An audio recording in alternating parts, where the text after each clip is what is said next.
আমার চ্যানেলের সাথে যুক্ত তাদের জন্য এই ভিডিওটি খুব সংক্ষিপ্ত ভিডিওটি, কারণ এটি একটা ফলো আপ কেস।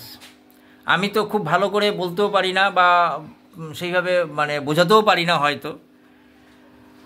আমি খালি বুঝি যে রুগী কতটা ভালো হচ্ছে। একের পর এক যখন দেখা যাচ্ছে যে ফলো আপ কেস আমি দিয়ে যাচ্ছি, কারণ রুগীরা উপকার পাচ্ছে। ইনিও এসছে বহুদূর থেকে, এনার গ্রামের প্রচুর রুগী ভালো হয়েছে। কি ঠিক বলছি তো? ঠিক। হ্যাঁ, ইনিও আমার কাছে কিসের জন্য এসেছিল? 2রা ডিসেম্বর আমার এই ভিডিওটি দেওয়া রয়েছে। আমি ভিডিওটির লিঙ্ক আমি ডেসক্রিপশনে দিয়ে দেবো। যারা দেখতে ইচ্ছুক তারা সেখানে গিয়ে দেখতে পারবে যে কি ওষুধ দিয়েছিলাম। কারণ একবার মাত্র ওষুধ দিয়েছি।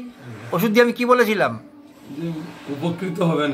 আচ্ছা, আমি তাতে উপকৃত হয়েছি। আপনাকে একবারই ওষুধ দিয়ে বলেছিলাম এই যে ওষুধটা দিলাম, আপনি 2 মাস পরে এসে আমাকে বলতে বাধ্য হবেন যে আমি আগে থেকে সুস্থ বোধ করছি। এনার সমস্যা ছিল কি, কানে কম শুনতো এবং কানের মধ্যে রোরিং, সবসময় একটা বো বো আওয়াজ হতো। এবার বলুন আপনি কেমন আছেন ওষুধ খেয়ে? না, আমি ওষুধ খেয়ে শোনা যেত না আগে। হ্যাঁ, এখন হালকা একটু শুনতে পাই, শব্দটাও কমেছে, কিন্তু পুরোপুরি ক্লিয়ার না। আরেকটা জিনিস ছিল যেটা আপনার গায়ে প্রচুর ফোড়া হতো, একের পর এক ফোড়া হতো। এখন আর ফোড়া হচ্ছে না। এখন আর সেই ফোড়াটা হচ্ছে না। আর অ্যাসিডিটিটা আগের মতো অতটা রয়েছে কি? না, এতটা নেই, তবে মাঝে মধ্যে রয়েছে, কমে গেছে। আচ্ছা, আরেকটা ছিল কাঁধে ব্যথা ছিল, যেটা এটা ভার ভাব। না, সেটা নেই। দেখুন, একবার মাত্র ওষুধ খেয়েছে। একবার ওষুধ খাওয়ার ফলেই কিন্তু এই উন্নতির জন্য আমি অন্তত হোমিওপ্যাথির মাস্টার স্যামুয়েল হ্যানিম্যানকে আমি সবচেয়ে বেশি স্মরণ করব।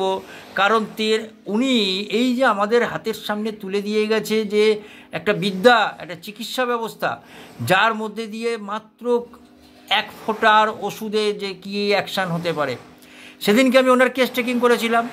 পূর্ণ কেস টেকিং করবার পরে, সম্পূর্ণ রেজাল্ট জানার পরে আমি ওনাকে বলেছিলাম এই কথা যে আজকে যে ওষুধটি দিচ্ছি এই ওষুধ খেয়ে আপনার উপকার হবেই হবে। এবং সেদিনকে অনেকে ছিল যারা ওই 2 তারিখের ভিডিওটি দেখবেন, 2রা ডিসেম্বরের ভিডিওটি দেখতে পারবেন যে ওখানে অনেকে উপস্থিত আছে এবং প্রত্যেকের সামনে আমি বলেছিলাম যে এই ওষুধটিতে কাজ হবে। কেন? সিমটম সিমিলারিটি, লক্ষণ, যখন লক্ষণ মিলে যাবে কোনো ওষুধের সাথে। কারণ আমাদের যে হোমিওপ্যাথি ওষুধগুলি বইতে লেখা আছে, সেই যে লক্ষণের সাথে রুগীর লক্ষণ মিলতে হবে। এই লক্ষণ মিললে পরে কিন্তু রুগী যথেষ্ট উপকার পাবে। ঠিক ইনিও কানে শুনতে পেতেন না, কানের মধ্যে একটা রোরিং আওয়াজ হতো। এটা 8 বছর ধরে উনি ভুগেছেন এবং অনেক ডাক্তার চিকিৎসাপত্র করিয়েছেন, কিন্তু কিছুতেই কিছু হয়নি। একবার মাত্র ওষুধ খেয়েছে। একবার ওষুধ খাওয়ার পরে আজকে কি অনেকটাই সুস্থ। গলাটা ভাঙা রয়েছে, পাড়ায় চিৎকার চেঁচামেচি করেছে। তো আপনারা বন্ধু, আশা করি সেই 2রা ডিসেম্বরের ভিডিওটি দেখে নেবেন। আমি লিঙ্কও দিয়ে দিচ্ছি, লিঙ্কটা দিয়ে দিচ্ছি ডেসক্রিপশনে, সেখান থেকেও দেখে নিতে পারবেন। তো আপনি খুশি তো? খুশি। তো ধন্যবাদ আপনাকে। এই ভিডিওটি সবাই দেখবে, আপনার পারমিশন নিয়ে করলাম। ঠিক আছে।